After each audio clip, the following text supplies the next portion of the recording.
Bismillahirrahmanirrahim. Assalamualaikum warahmatullahi wabarakatuh. Apa kabar kalian hari ini? Semoga kita semua dalam nikmat dan lindungan Allah Subhanahu wa Ta'ala. Mengawali perjumpaan kita pada Zoom meeting ini, kita insya Allah akan mempelajari tema 2, masih di subtema 3.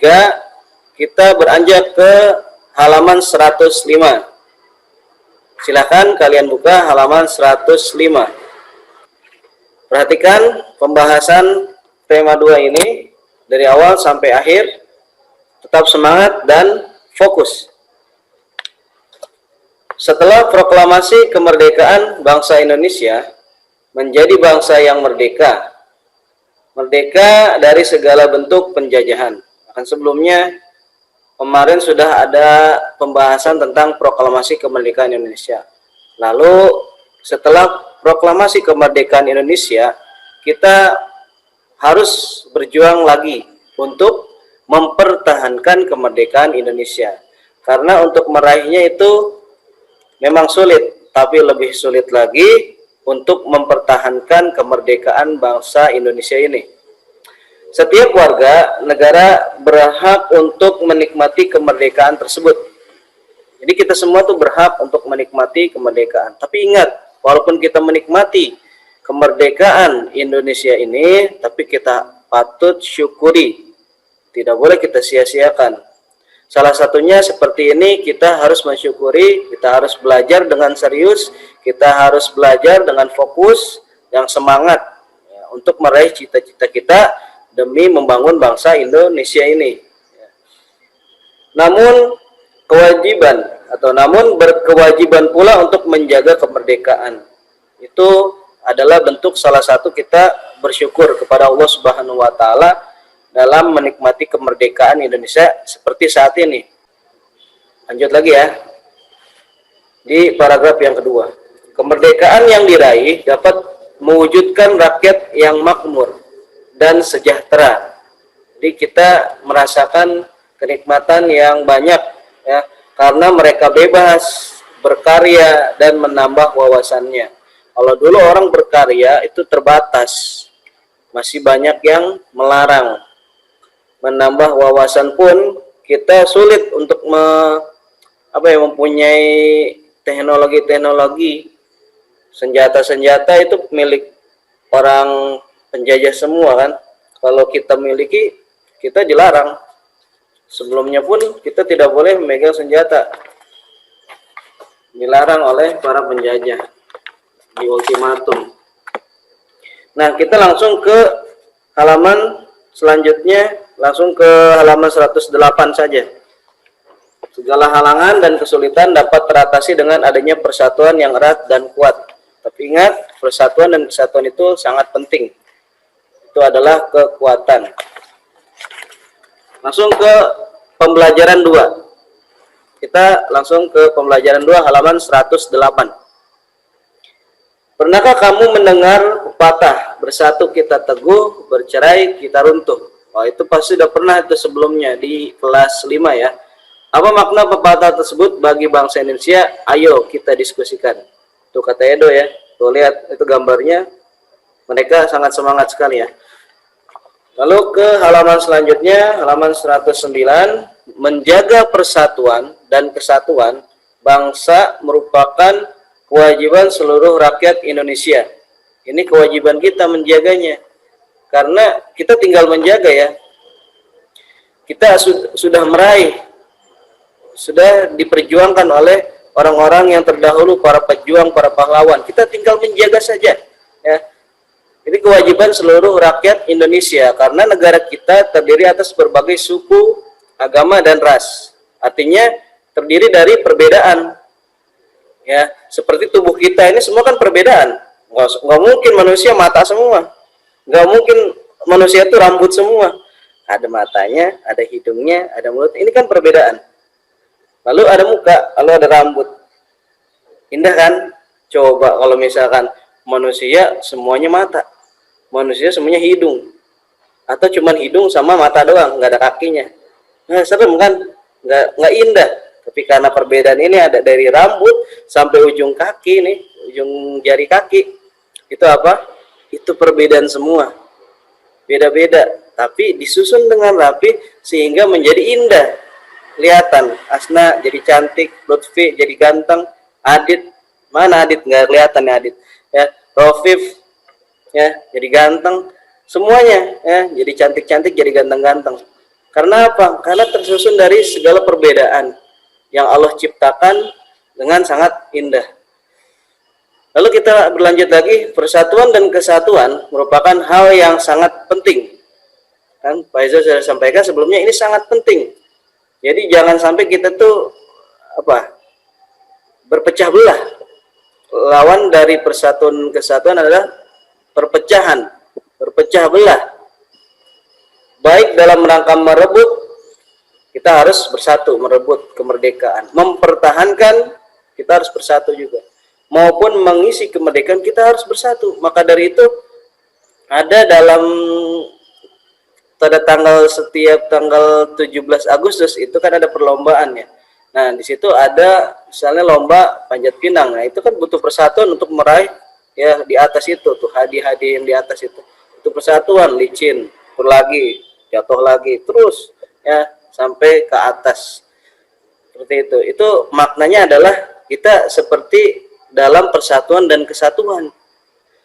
Lanjut lagi, bersatu kita teguh. Maksudnya apa? Ini adalah mengandung makna menyatunya berbagai unsur. Ya. Dan perbedaan yang ada. Alam ini pun adalah perbedaan. Ya, perbedaan, menyatunya berbagai perbedaan dari segala unsur. Ada udara, ya, ada api, ada air, ada tanah. Itu semua unsur menyatu dalam bumi ini.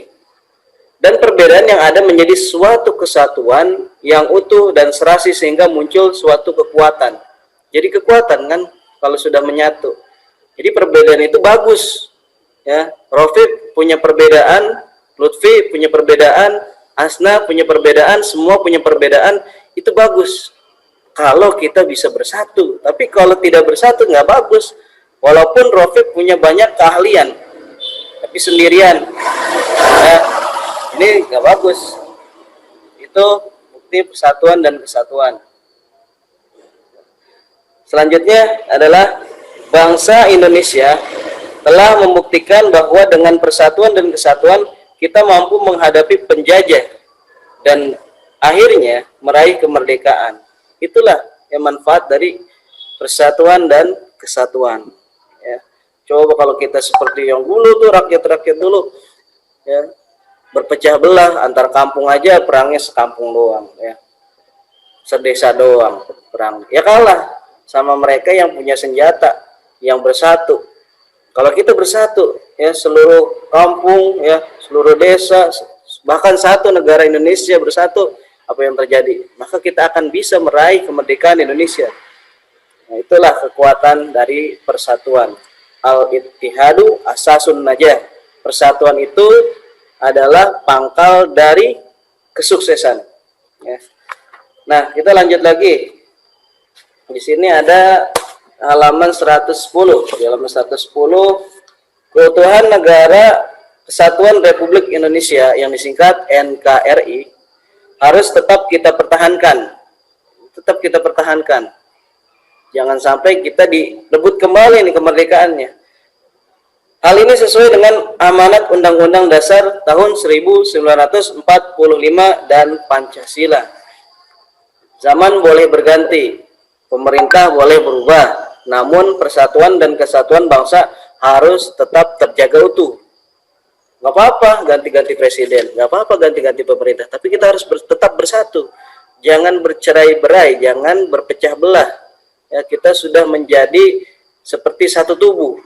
Ya, ngerti satu tubuh maksudnya? Satu gatal, yang ini gatal, yang ini yang garuk. Apakah ini kalau gatal, yang garuk nggak bisa kan? Ya. Kalau ini gatal, apakah rambutnya gatal juga? Itu garuk-garuk juga begitu sendiri kita-kita? Kan enggak kan? Yang garuk tangan. Ya. Kalau tangan kanan gatal, tangan kiri garuk. Ya. Semuanya seperti itu. Seperti itulah kita bangsa Indonesia yang utuh dalam persatuan. Satu sakit maka semuanya akan ikut, ya, akan merasakan gitu. Nah, itulah tadi tentang mempertahankan kemerdekaan Indonesia. Nah, di sini di halaman selanjutnya, halaman 111 ada pola lantai, ya. Perhatikan, secara berkelompok kamu akan mempraktikkan pola lantai tari indang. Ini tari indang asalnya dari Sumatera Barat, ya, yang dilandasi nilai-nilai persatuan. Biasanya kalau tari-tarian itu kebanyakan bagusnya itu tari yang berkelompok, ya. Jadi kelihatannya tuh bersatu, kompak. Ketika kelompok lain melakukan penampilan, silakan membuat catatan penting tentang penampilan tersebut. Ini biasanya ada di acara di Ataqwa tuh, acara apa? Muharram, ya, festival Muharram itu biasanya kita mengadakan penampilan-penampilan tuh. Khususnya yang anak-anak kelas 1, kelas 2 terus itu biasanya menampilkan tarian, ya. Kamu juga dapat memberikan komentar dan saran mengenai penampilan temanmu. Itu kalau misalkan kita ada tuh ngadain lagi insya Allah nanti. Sebelumnya kamu dapat membaca informasi tentang tari indang. Nih, pola lantai tari indang. Perhatikan, pola lantai tari indang adalah horizontal. Tahu kan? Kalau horizontal tuh lurus, lurus bisa miring ke sini, ya. Ntar ada yang melengkung itu beda lagi. Nah, ini horizontal. Penari berbaris membentuk garis lurus ke samping. Nah, seperti itu, ya. Tari indang berasal dari daerah Minangkabau. Ingat, ya, dari Minangkabau itu dari Sumatera Barat. Tari indang berasal dari kata indang atau disebut juga badindin. Badindin, ya. Tari indang menyerupai tari saman yang berasal dari Aceh. Ini nanti kita cari, ya, di YouTube bagaimana nih tari indang itu. Jadi perlu diingat pola lantai tari indang itu pola lantainya adalah horizontal atau lurus, ya. Lurusnya ke samping, lurus ke samping. Untuk hari ini tema 2 insya Allah tidak ada tugas, tapi mungkin tugasnya ada di pelajaran SKI dan pelajaran PJOK. Sekarang hari ini 3 pelajaran, ya. Hanya saja untuk tema 2 tidak ada tugas, jadi hanya pembahasan saja. Yang ada tugas adalah SKI insya Allah sama pelajaran PJOK. Semoga bermanfaat dan semoga kita dimudahkan oleh Allah Subhanahu wa taala dalam memahaminya. Mari kita ucapkan hamdalah, alhamdulillahirabbil alamin. Sekian dan terima kasih atas kehadirannya semua, ya. Wassalamualaikum warahmatullahi wabarakatuh.